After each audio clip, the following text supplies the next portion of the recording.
James 5:14-16. Is anyone among you sick?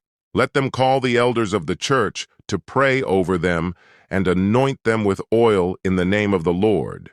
And the prayer offered in faith will make the sick person well. The Lord will raise them up. If they have sinned, they will be forgiven. Therefore confess your sins to each other and pray for each other so that you may be healed. The prayer of a righteous person is powerful and effective. This scripture is a call to the Christian community to address sickness and healing through faith, prayer, and communal support.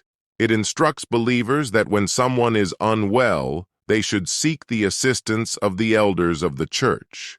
The act of anointing with oil and praying in the name of the Lord is seen as a demonstration of faith in God's healing power. For more videos, make sure to like, subscribe, and press the bell icon.